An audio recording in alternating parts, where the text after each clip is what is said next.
Hey guys, Ramsey here. Welcome to another video. Today we have a review of my favorite house in perfumery. I can officially say that, I think. I think Guerlain is my favorite French house in perfumery, but if you really twisted my arm and said, Ramsey, what is your favorite house? I think Areej Dore would have to be my choice. Go watch my review. I lied and I said I reviewed every single one of my full bottle Areej Dores, and there was one I noticed where I was remiss. So I actually thought I did a review of this fragrance already because I wore it as my scent of the day to work multiple times. Actually, I've worn this to work. Granted, it was when more people were working from home. Now more people are back in the office. But I have worn this to work multiple times, and I'm wearing it as my scent of the day. And just look at the sheen on this. I mean, it is just like, oh God, I wish everybody who wanted to study oud could smell this right now. And this whole line, I told Rich Mitch and Jonathan 1970, we're in a group chat in WhatsApp, and I told him, I think that as far as studying and just understanding the oud profile, no one has ever given the world what I think is like a better tutor, a study guide, than the History of Oud collection, which was released last year by the great Russian Adam. He has another line of fragrances coming out in 2024 called the Musks Collection. I cannot wait to smell that, especially since one of them, Royal Barn, is actually inspired by yours truly. I can't take credit for anything other than a slight brief of inspiration that maybe I gave Russian Adam by listening to me ramble. My hours and hours of rambling have finally paid off. But honestly, I'm honored if I can inspire someone with the creative genius of Adam in any way possible. I will be a happy ram. But the final one that we're reviewing from this collection, because I've reviewed them all. I've reviewed the history of Indonesian oud, history of Kinam oud, history of Indian oud, history of Bengal oud, history of Chinese oud. I've reviewed all 5. This is the last one, from my understanding, and it is the history of Cambodian oud. The history of Cambodian oud. And you can see I've given this a good amount of wear. Really, you need like one spray. And let me just show you the bottle. The box is actually magnetic, which is kind of cool. I like the magnetic box idea. And of course, it sits in its little silk coffin right there. And there is the bottle, which is reminiscent of the oud sort of, I guess, holding little, many oud oils are sold in a tiny 1 or 2 mil sort of style jar that looks like this shape. And so Russian Adam mentioned how hard it was to create a bottle of this shape. The Areej Dore crest on the bottom, just quality all around. The sprayer is absolutely one of the best in the game, hands down one of my favorite sprayers. And if you guys don't know about this line, basically, I'll read you the blurb, but in a nutshell, this is not really a perfume. I mean, it is in the sense that I have said many times that I think there are a couple individual ingredients that can be perfumes in and of themselves, okay? And those ingredients are things like labdanum, oud, musks, stuff like that. But in reality, this is not a proper perfume. It doesn't have a top, a mid, and a base, right? Russian Adam is not giving you bergamot and orange in the top. He's not giving you freesia and geranium and rose in the mid, and he's not giving you oak moss and musks and ambers and labdanums in the base. No, this is not a proper fragrance. Basically, what Russian Adam has done is he has taken what he calls, and I'll read you the blurb, but it says, rare, royal, 100% pure Cambodian oud from 1985. That's a good year for the ram. Was used as the only main ingredient for this perfume composition. Sinking Cambodian oud dust smoke then was infused into the top notes by Russian Adam. So it's Cambodian oud, and breathe and share the glorious history of Cambodian oud with those around you. And I have a Areej Dore live stream where I tried all of these live for the very first time, basically. And I love this line, like as far as just putting ouds on, being meditative, learning about the different types of oud. Adam basically said he felt like he already did so many different types of oud. He felt like he did the animalic oud with Oud Zen. He felt like he did the chocolate oud with Russian oud. He felt like he did the fresh oud with Ocularia blossom. He felt like he did the coffee oud with Oud Luwak. So his idea with this scent or this line was just to give us oud. Just say, here's the oud, here's some of the highest quality ouds I can find, and I want you to show you the differences between Chinese oud and Indian oud and Cambodian oud and Bengal oud and Kinam oud, which is very expensive, and Indonesian oud, so forth and so on. And it's a brilliant line for studying oud, just pure oud. Other than just taking real oud oil and swiping it on yourself, you can't do better than this. But I love, somebody like me who loves spraying, I love this stuff. Mostly because it's very easy to over apply with this sprayer. I mean, it just like really, this is like 2 sprays. Look at that. It just coats your hand or neck or wherever you put it. I put some right here too. I don't know if you can see, but I can feel it because it's sticky. So let me give you my breakdown. This is a very hard fragrance review to do, if you will, because this is such a complex array of notes, and it's constantly changing. Even though there's not all of this, it's not a proper top, mid, and base like I was talking about earlier. This is a very complex composition because the oud oil in and of itself is so complex. And oud to me is one of the top materials. I've really come to agree with Russian Adam's take that I think oud is at the top of the mountain. I absolutely adore oud. It is studying real oud and getting to know its profile, getting to know the works of Russian Adam and Ensar Oud and Bortnikov and those kind of brands, Rising Phoenix and Sultan Pasha's have been, I would say, one of the biggest turns in my perfume journey. If you go watch my early videos, I admit freely I was very, my knowledge of oud was very limited. My knowledge of actual oud. Getting to smell some of these has been, I would say, the honor of the last couple of years, along with some of the rare vintages and stuff like that. But basically, if you want the 1,000-foot overview of the way this smells, when it first hits your skin, it's going to start off with this almost cherried cough syrup-like vibe because it's resinous, it's medicinal, and it has this ancient wood feel. You know, it really does give you that old school wood. I've said it before. Imagine like a high-end chest, right? Something that you would imagine was in like a Roman emperor's arsenal, right? That got buried and lost because he lost a battle or something, right? And the staff had to flee, and it just got buried underground. Someone digs it up after years and years, and it was made with high-quality wood. Some of that wood is rotten over the millennia, but it's mixed with this sort of earthy, soily aspect. And very quickly, this smoke note starts to appear. And if you noticed what I was saying in the blurb, the top notes say, sinking Cambodian oud dust smoke was then infused into the top notes by Russian Adam. So very quickly, you actually get this smoky quality, as if you're burning incense-grade Cambodian oud chips on a burner at very low heat, okay? It doesn't smell charred per se, because there is almost like this clean wood backing behind it, right? So it's almost like... it's almost like a thin line of paper is being burnt, but it's just making way for the clean oud underneath.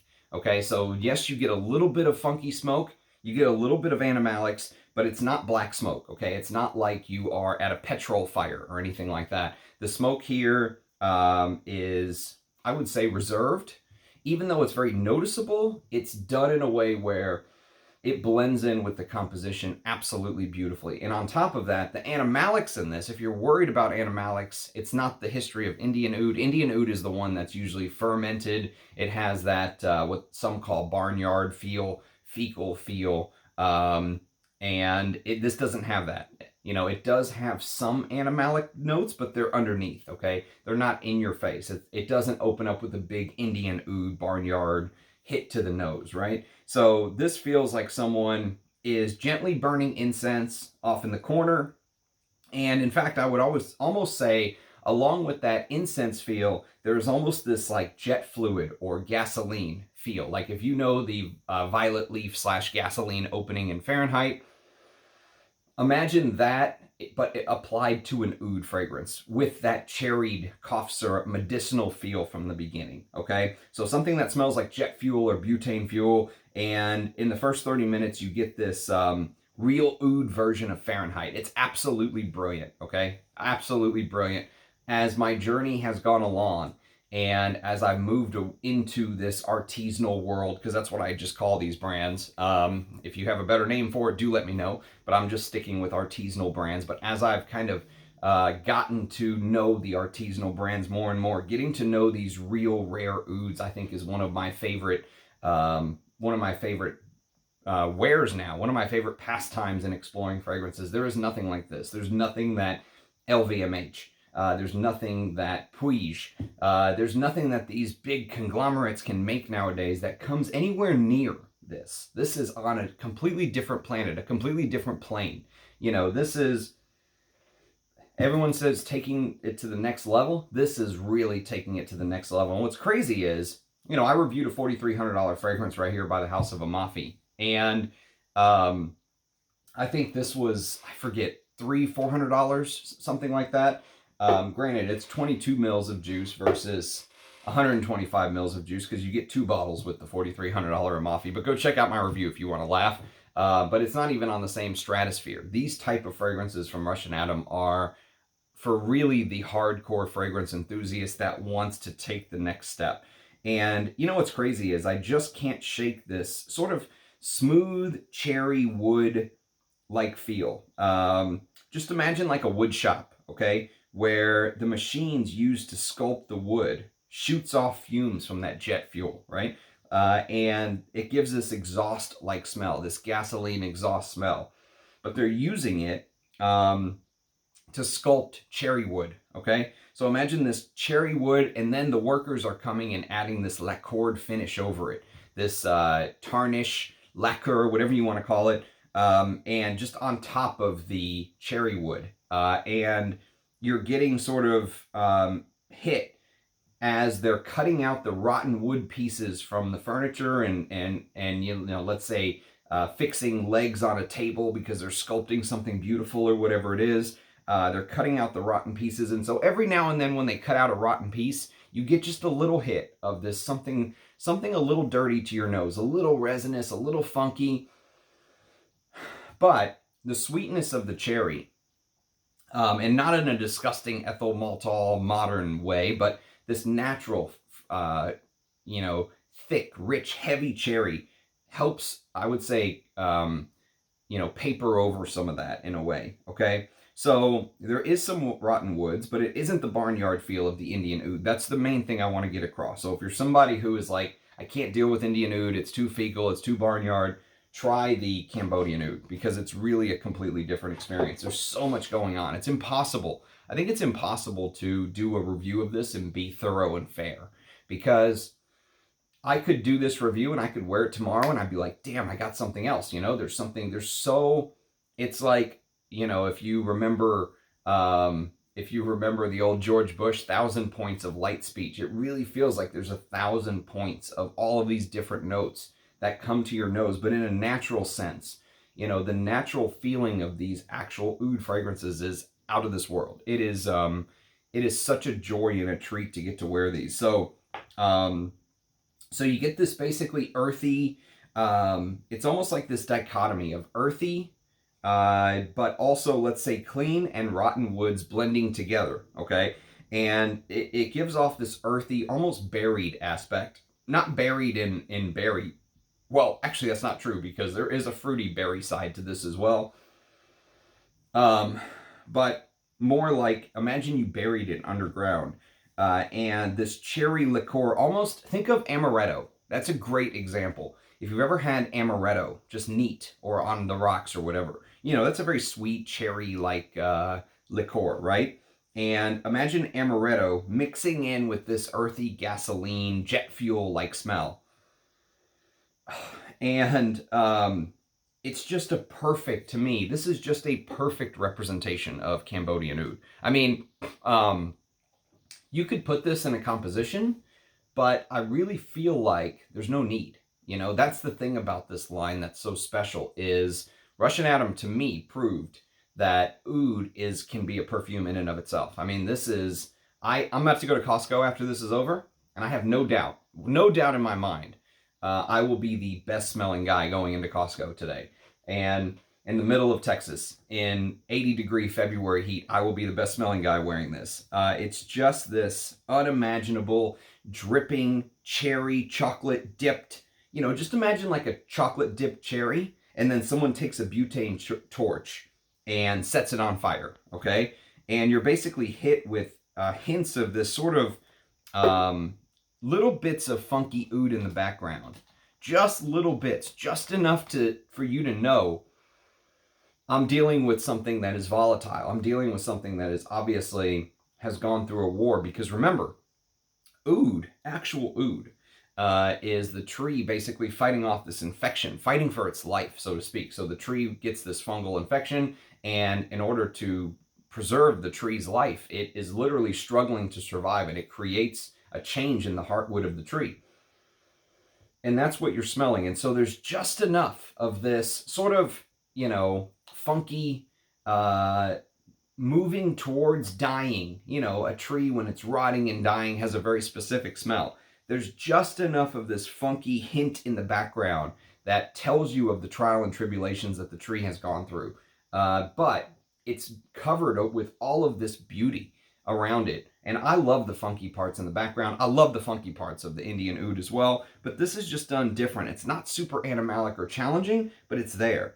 And that gasoline violet leaf feeling adds this earthiness that, when combined with just the hint of funk in the background, may be tough for some. I don't think it's challenging at all. In fact, I think it's an easy wear for me, for someone who loves real oud now.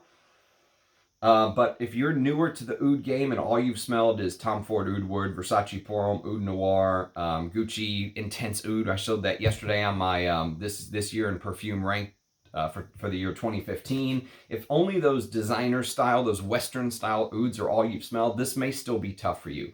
But for anyone who has experience with real ouds, I think this is going to be a great mixture of notes keeping you interested and also just this brilliant beauty of the oud. And okay, so I'm going to go back to the crazed man with the butane torch, because this is a very hard fragrance to describe. I'm going to use some metaphors, let's say. So I just want you to imagine, after melting this chocolate cherry, so you have the chocolate dipped in cherry, right? This crazed man who was carrying a butane torch for whatever reason lights on fire your chocolate cherry, okay?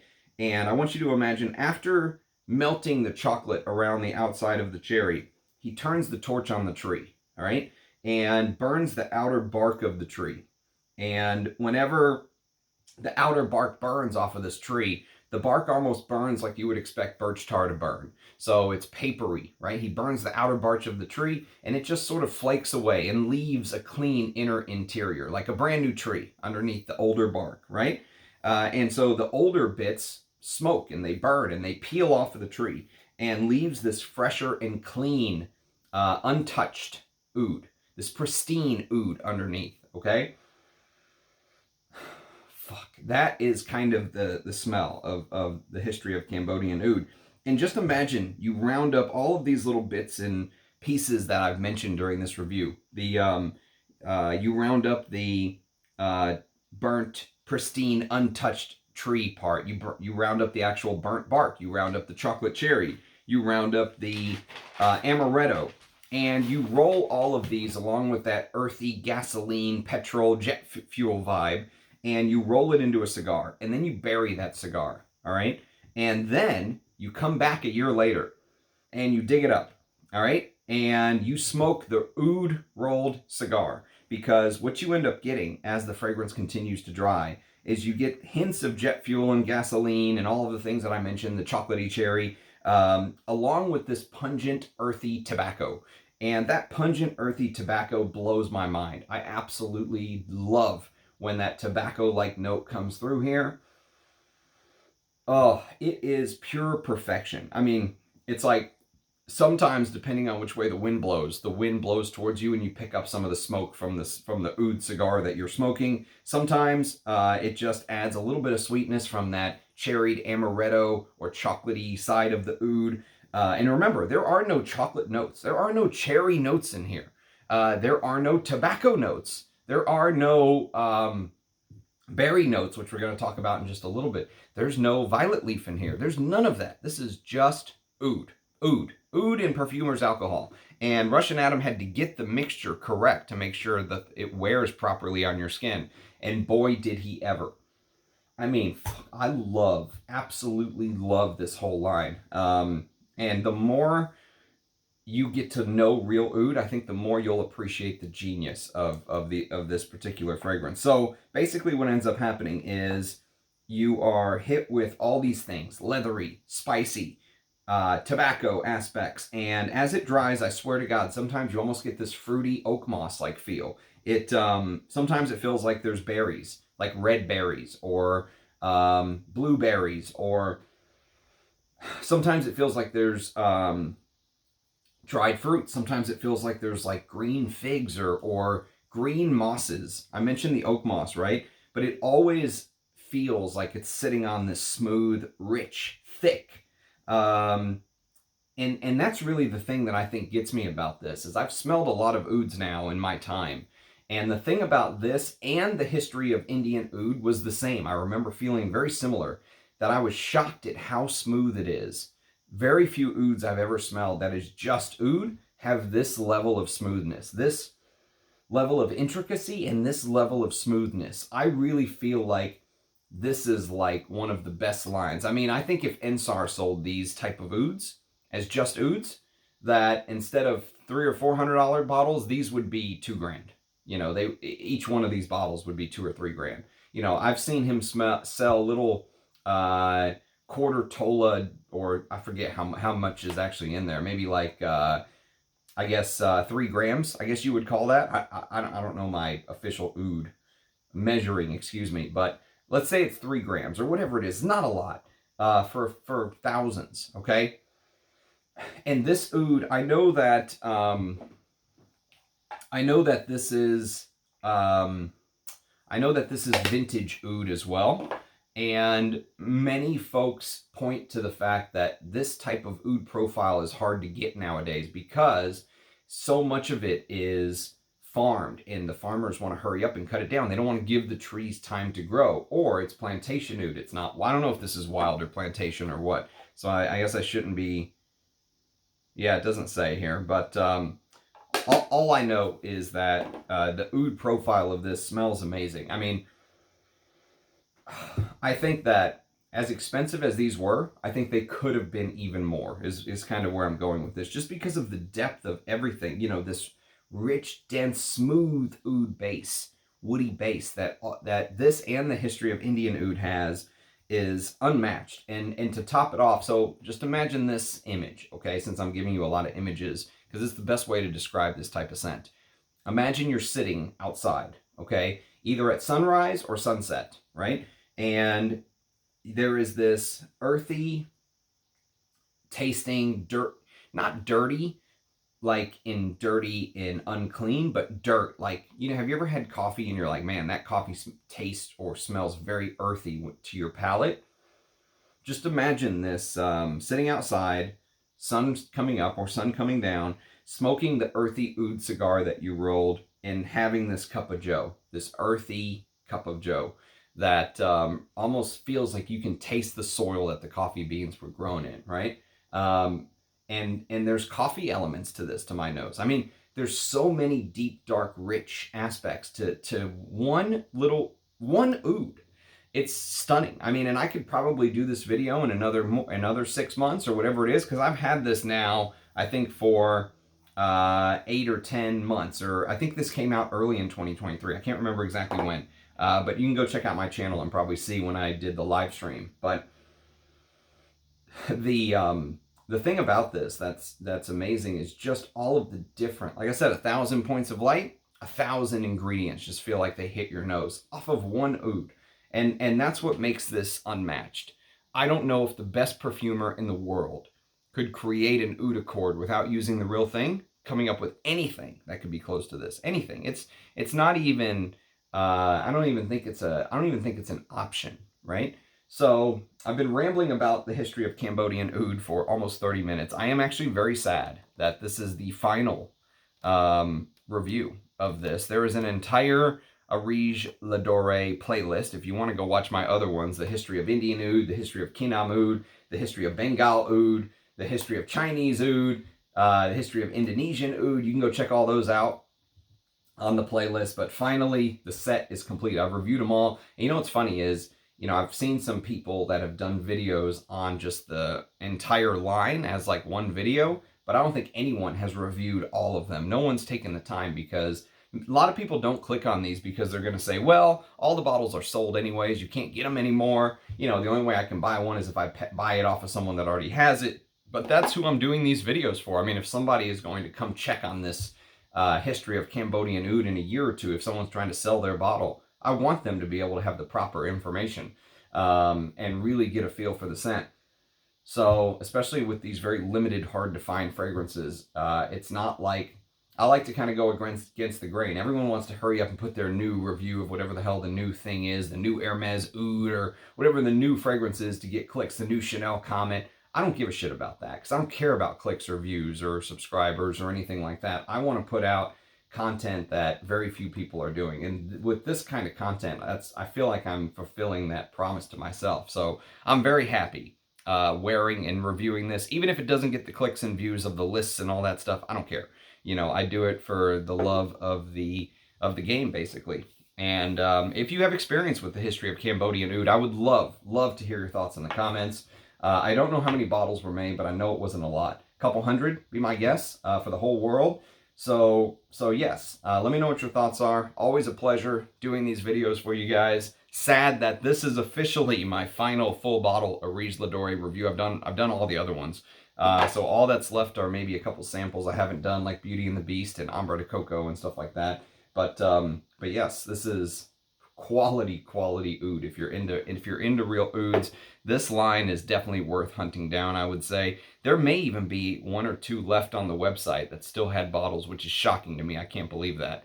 But even if it's the cheaper one, the History of Indonesian Oud, you cannot spend $160 and get an oud of that quality, in my opinion. Ever. Not ever. So yes, check out my other reviews if you're interested. Thanks for watching, everybody. Cheers, guys, and I'll catch you next time. Bye-bye.